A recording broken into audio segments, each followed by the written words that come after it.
ايه رايك في المشكله اللي موجوده فيه؟ الفيديو لسه وصلني امبارح من مصر وانت بتشوف الفيديو قبل ما ترجع لي اعرف نوع الكلب ده ايه. في كتير مش هيعرفوا، ولو عرفت اسمه فعلا اكتبوا لي في كومنت.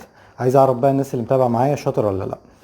هتشوف المشكله وهنرجع نعرف ازاي نحلها وايه اسباب المشكله وازاي تعدي الحته دي، وخاصه لو كلبك من النوع ده كلب قوي شخصيته قوي جدا. هو شبه كلب معروف جدا في الوطن العربي، لكن النوع ده قليل قوي. فشوف هتعرف ولا لا وارجع لي.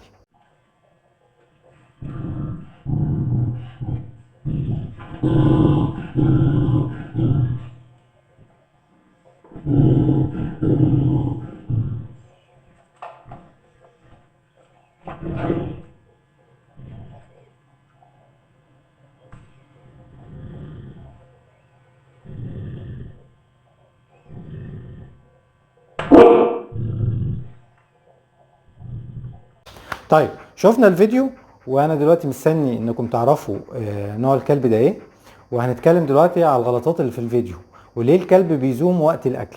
طبعا هي مش فكره، يعني ممكن واحد يقولك عادي جدا اسيب الكلب يزوم كده وما عنديش مشكله وهو بياكل، هحترم حته الخصوصيه دي معاه. لكن هي الفكره الكلاب بتربط قوي ردود الافعال في حاجات كتير. يعني لو انا سبت كلبي ما اقدرش المسه او اخد الطبق من قدامه بتاع الاكل وهو بياكل، هيربطها في حاجات تانية، في لعبة مع طفل، في غيرة، فتلاقيه ممكن يهجم على اي حد او يعمل اي حاجة تانية في اي وقت، لان هو خلاص شاف نفسه ان هو اقوى وافضل منك.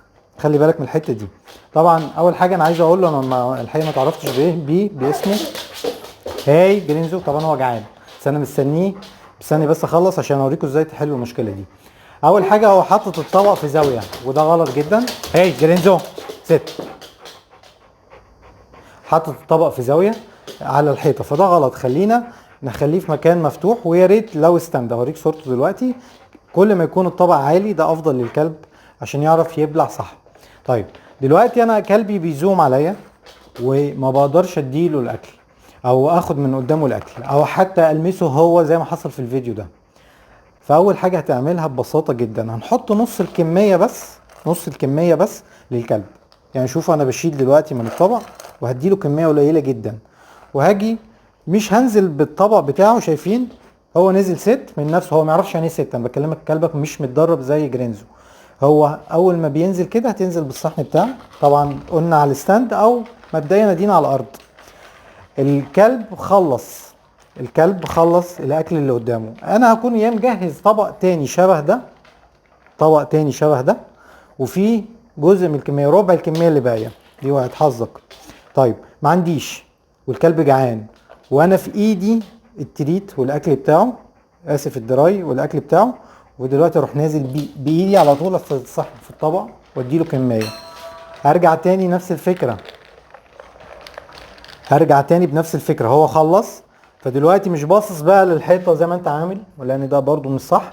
تركيزه كله في الصحن، لا تركيزه في ايديا، في الناس اللي حواليه، في اي حركه بتحصل في البيت. انزل تاني، بس خلي بالك كل مره بتنزل بكميه من الدراي ده او الاكل ايا كان لازم الكلب يكون ست. يعني اصبر لما الكلب ينزل من نفسه ست. شايفين اهو نزلت. طب لو انا خايف بقى، لو انا خايف جدا من الكلب، خاصه البنات طبعا، وخايف ان هو يبهدلني كده او يهجم عليا وانا بنزل بايدي على الطبق بتاعه، زي ما قلت هنجيب طبق تاني ونحطه فيه الربع ونبدل الاطباق. هنبدل الاطباق. شايفين اهو نزل اهو، هنبدل الاطباق. انا هوريكم، هشوف طبق تاني دلوقتي واوريكم الفكره دي ازاي. قريب من ده شويه، ده بنحط فيه عشان ياخد وقت ويلعب اكتر، بس هنستغله برضه. فاحنا دلوقتي ادي هرفع الطبق الاساسي، كان الموضوع من جديد. حطينا كميه هنا والكميه التانيه هنا، طبعا مش كلها زي ما قلت. ادي الطبق الاساسي نزلت بيه. اوكي خلص الكلب. زي ما قلت بلاش انه يكون ناحيه الحيطه، بلاش يكون مفيش حاجه قصاده. انت اي حد في البيت بيبقى شايفين هنزل بالتاني وفي نفس الوقت رفعت ده. فالكلب باختصار بيحصل ايه؟ ان هو ربط. انا لما بسيب الفاضي باخد حاجه تانية، باخد المليان. لما بديله فرصه ان هو يديني الاكل باخد يديني الاكل لان هو قصاده انه بياخد الطبق. طيب عشان المس جسمه المفروض ان انا ببساطه جدا ادي الاكل في ايدي، ممكن انزل لحد الطبق تحت وايدي على جسمه. وهو بياكل. فالكلب خلاص اطمن، مفيش مشكله، هو بيلمسني مش هياخد الاكل بتاعي. طبعا فكره ان الكلب ما بيقبلش ان حد ياخد الاكل بتاعه هي غريزه عند كل الحيوانات، خاصه لان ده دايما بيعتمد على الصيد، فمحدش ياخد اللي انا تعبت فيه واصطادته. وفي كلاب كتير بتحفر وتدفن الاكل تاني يوم عشان هي مش ضامنه ان هي تلاقي اكل ولا لا. فركز قوي، الصحن بينزل يتبدل في نفس الوقت، وبعدين ممكن بايدي اديله الاكل وانا ايدي تحت عند الطبق وبلمس جسمه. كام مره الكلام ده؟ ممكن اسبوع، عشان بس الناس اللي فاكره ان الموضوع مره زي ما شايف دلوقتي في الفيديو خلاص. لا، الكلام تدريب ووقت، فادي فرصه لكلبك وخليك صبور، هتلاقي نتيجه كويسه. اللي عنده اي استفسار يبعت لي برضو بنفس الفكره فيديو، هقدر اجاوبك افضل عشان اكون شايف عينيا ايه اللي بيحصل مع كلبك. اشوفكم الفيديو الجاي على خير.